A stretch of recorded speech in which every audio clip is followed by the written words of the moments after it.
Ayan. So, yun na nga, mga kapatid. Ayun. So, matagal-tagal din na hindi ako nag-upload. Ayun.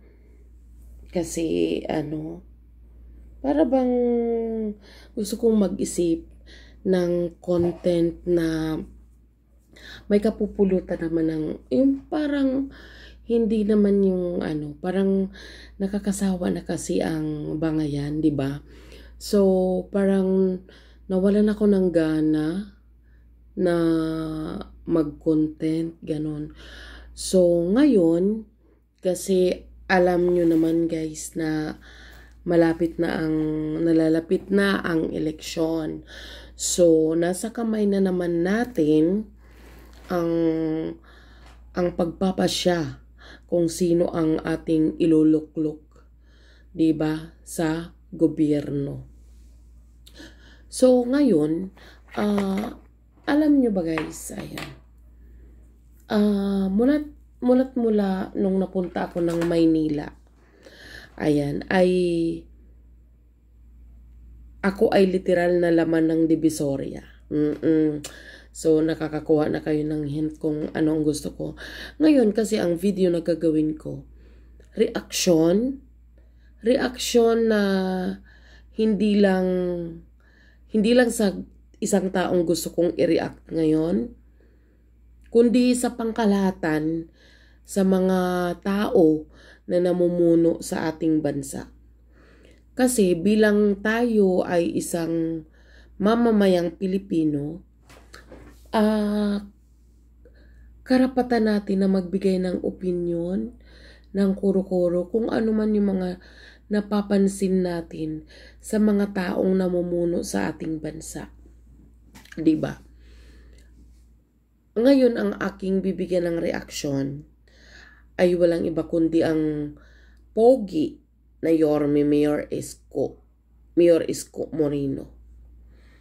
Kasi ako mula pa That's Entertainment ay talagang na yun, talagang pinapanood ko na siya, at yung kanyang humble beginning, yung literal na rags to riches siya, kasi namamasura, nagano.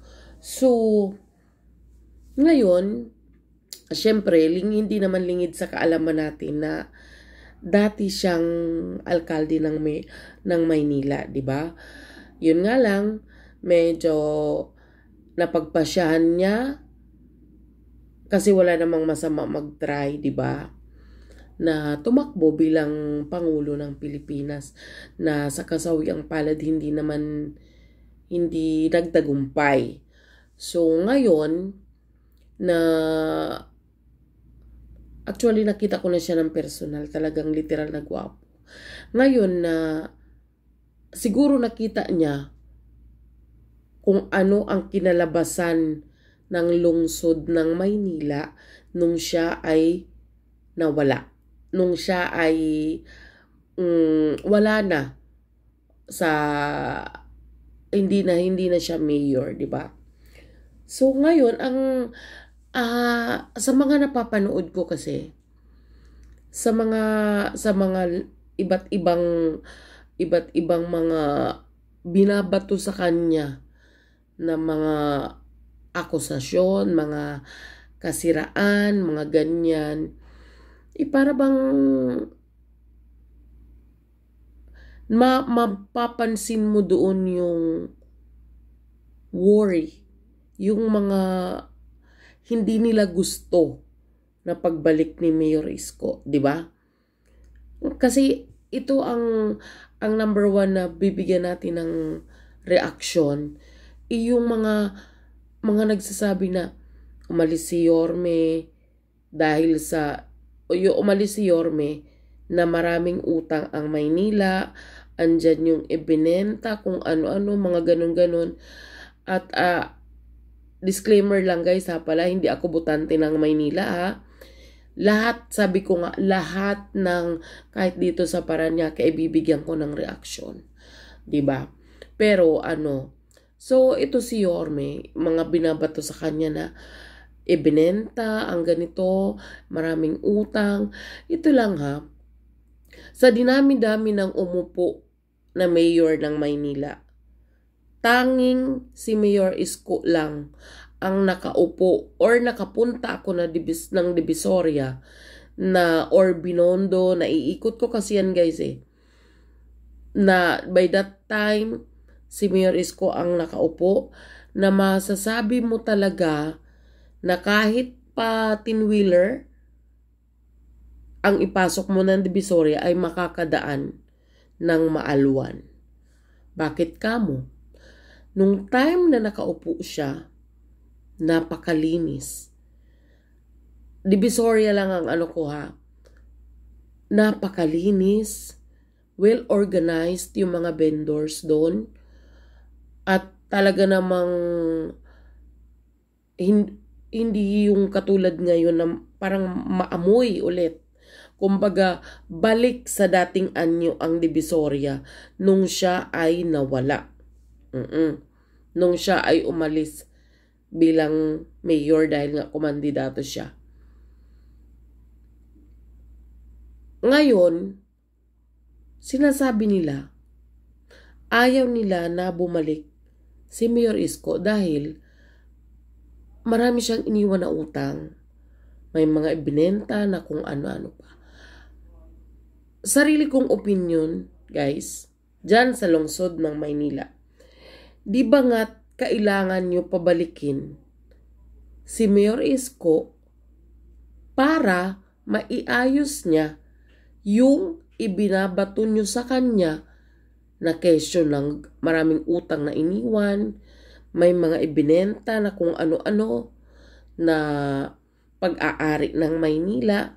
Diba? Ito yung pagkakataon na dapat ibalik, diba? Na dapat ibalik nyo si Mayor Isko dyan sa City Hall ng Maynila para kung ano man yung mga ibinabato nyo sa kanya, maiayos niya. Diba? Sabi ko nga ngayon, sa Divisoria talaga namang balik sa dating anyo. Marumi, wala sa ayos yung mga vendors. Diba? Yung, basta, balik sa dati. Diba? Unlike nung kay Mayor Isko, andyan yung nililinisan ng kalsada. Diba? Ngayon, kasi alam nyo na mostly ng taga Maynila, gusto siyang bumalik. Kumbaga, landslide na ang maiisip natin sa mga ipinapakitang survey o mga tao o mga pagpupulong na pinupuntahan niya na talaga namang nag-uumapaw ang tao. Talaga namang siksig liglig ang tao. Isang patunay na wala silang nakitang pagbabago sa iniwan ni Yorme. Kaya ito yung hunger, ito yung very eager sila na makabalik ulit sa pwesto ang Mayor Isko. Diba? Kasi sabi ko nga, hindi ako botante ng Maynila, pero isa ako sa ano tawag doon? Isa ako sa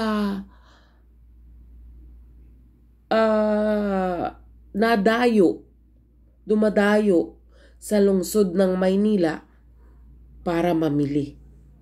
At bilang isang Filipino citizen, karapatan ko na pansinin, punahin, or magbigay ng reaksyon, opinion, kung ano man yung nakikita ko. Di ba po? Di ba? So, siguro lang, ang sa opinion ko lang, mas karapat dapat na ilukluk ulit si Mayor Isko dyan sa lungsod ng Maynila. Di ba? Para yung lahat ng ibinabato nyo sa kanya nung siya ay nakaupo pa, maiayos niya. Di ba? At mabalik ang dating ganda, lalong-lalo na ang Divisoria. 'Di ba? Kaya doon sa mga naniniwala, nagtitiwala ulit kay Mayor Isko, patuloy nyo ipaglaban ang poging mayor. Kasi, literal, na para siya sa mahirap. Bakit kanyo? Galing siya doon. Ramdam niya kung ano yung hirap. Ramdam niya yung mga kapwa niya Manileño na nagugutom. Kasi pinagdaanan niya yun. Unlike yung mga taong mapagkunwari, yung mga taong sanay sa yaman, alam nyo ba yon? Hindi nila ramdam yun. Kasi hindi nila pinagdaanan yun. Diba?